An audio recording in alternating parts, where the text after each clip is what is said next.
Bismillahirrahmanirrahim. Assalamualaikum warahmatullahi wabarakatuh. Di sini saya akan menjelaskan materi tentang ilmu qiraat.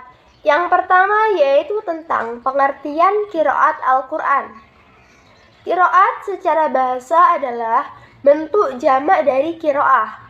Kata qiraah diambil dari kata qara'a, lalu dibentuk menjadi sebuah masdar yaitu qara'a, yaqra'u, qara'atan, wa qara'na, yang memiliki arti menghimpun atau membaca.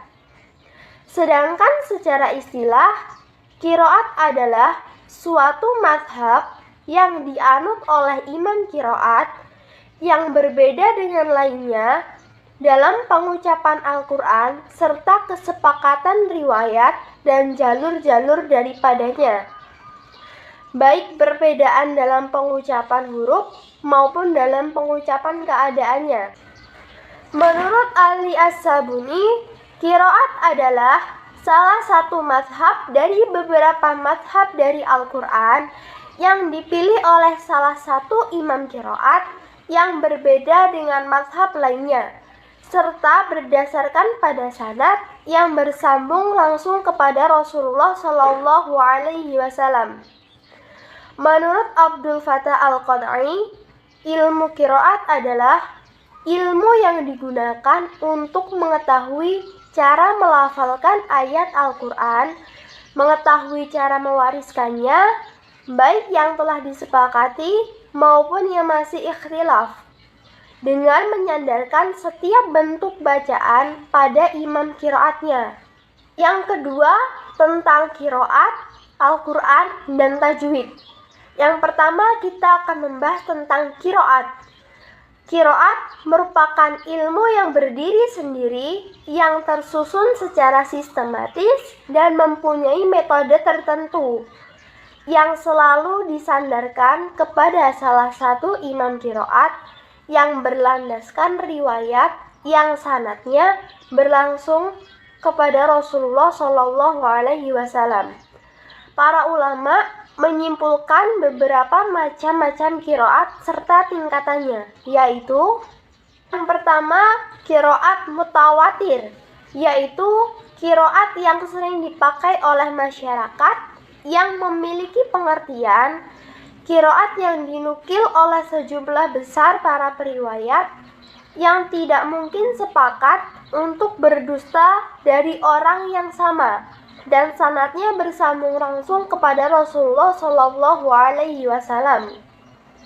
Yang kedua, qiraat masyhur, yaitu qiraat yang sahih sanadnya tetapi tidak sampai mutawatir, yang sesuai dengan kaidah bahasa Arab dan rasam Utsmani serta masyhur di kalangan ahli qiraat. Qiraat ini sering digunakan oleh Abu Ja'far dan Yaqub Al-Hadrami. Yang ketiga, qiraat ahad, yaitu qiraat yang sanadnya sahih tetapi menyalahi rasam Utsmani, menyalahi kaidah bahasa Arab dan tidak masyhur. Qiraat ini tidak dapat diamalkan bacaannya. Yang keempat, qiraat syadz, yaitu qiraat yang tidak sahih sanadnya. Yang kelima, qiraat maudhu, yaitu qiraat yang tidak bisa digunakan karena tidak ada asal-usulnya. Dan yang keenam yaitu qiraat mudraj, yaitu qiraat yang ditambahkan sebagai sebuah penafsiran.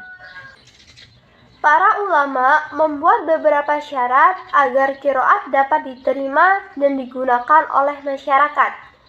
Untuk membedakan qiraat yang sahih ataupun yang syadzaz, para ulama membuat 3 syarat, yaitu yang pertama, qiraat sesuai dengan kaidah bahasa Arab. Yang kedua, qiraat sesuai dengan salah satu rasam Utsmani. Yang ketiga, qiraat yang sahih sanadnya diriwayatkan oleh imam qiraat yang sab'ah atau 10 maupun dari imam yang diterima sebelumnya. Setiap qiraat yang memenuhi syarat tersebut boleh digunakan, tidak boleh ditolak, dan harus diterima. Akan tetapi apabila tidak memenuhi salah satu syarat tersebut, maka disebut sebagai qiraat syadzah. Yang kedua yaitu Al-Quran. Menurut Asy-Syafi'i, kata Quran yang dima'rifatkan dengan alif lam tidak diambil dari kata apapun, karena nama ini diberikan langsung oleh Allah Subhanahu wa Ta'ala.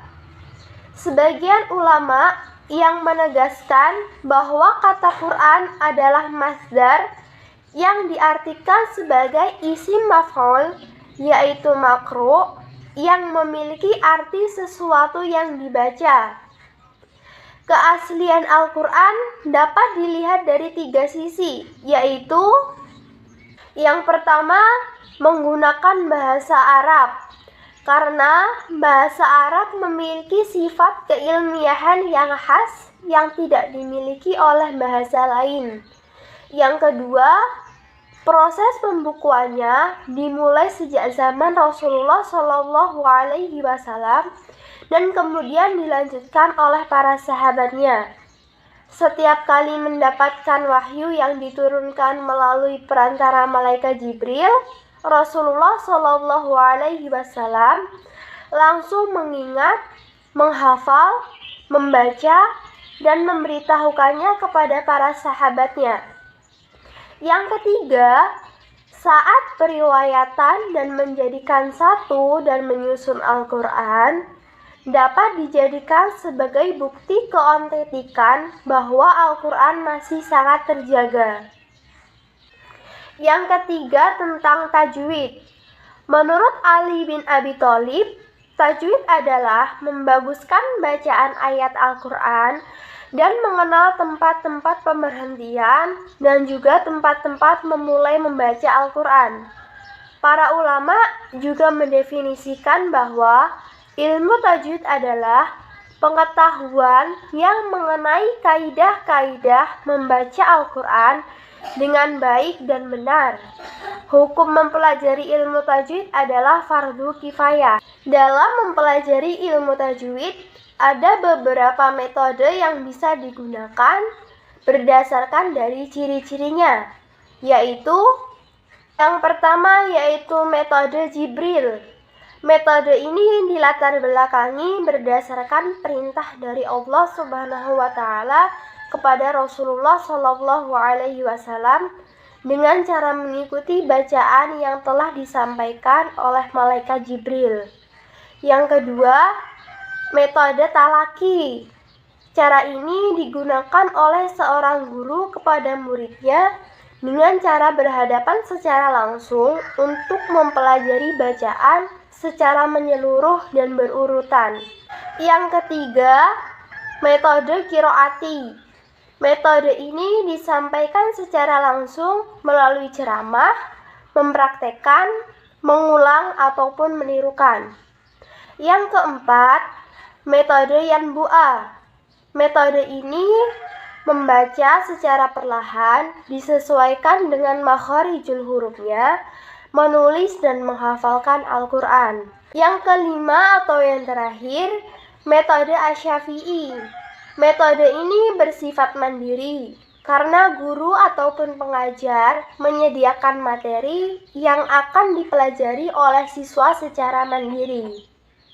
Yang ketiga, tentang sejarah pertumbuhan dan perkembangan qiraat. Sejarah perkembangan qiraat selalu berkaitan dengan sejarah pertumbuhan dari Al-Quran. Para ulama membagi tahapan perkembangan qiraat menjadi 2, yaitu yang pertama, periode riwayat syafawiyah atau melalui sebuah lisan. Periode ini dimulai sejak diutusnya Nabi Muhammad Shallallahu Alaihi Wasallam menjadi seorang rasul sampai masa penyempurnaan Mushaf Utsmani dengan pemberian tanda baca oleh Abu al-Aswad ad-Du'ali pada tahun 60 Hijriah. Yang kedua, periode pembukuan qiraat yang dimulai sejak zaman Abu Aswad melakukan upaya pemberian tanda baca. Periode ini berlangsung dari tahun 60 Hijriah sampai 255 Hijriah. Perkembangan qiraat pada masa Rasulullah Shallallahu Alaihi Wasallam dan sahabat ketika turunnya wahyu Allah melalui perantara malaikat Jibril, Rasulullah Shallallahu Alaihi Wasallam membacakannya untuk para sahabat dan kemudian dihafalkan secara sempurna oleh para sahabat. Qiraat pada masa tabi'in dan para generasinya dimulai pada abad kedua Hijriah. Pada masa inilah ilmu qiraat mengalami sebuah kejayaan. Pada awal tahun 100 Hijriah, pada masa tabi'in muncullah sebuah golongan ulama yang mempelopori ilmu qiraat secara detail. Qiraat ini diyakini sepenuhnya oleh para masyarakat karena diambil dari beberapa imam-imam terdahulu dari kalangan para sahabat.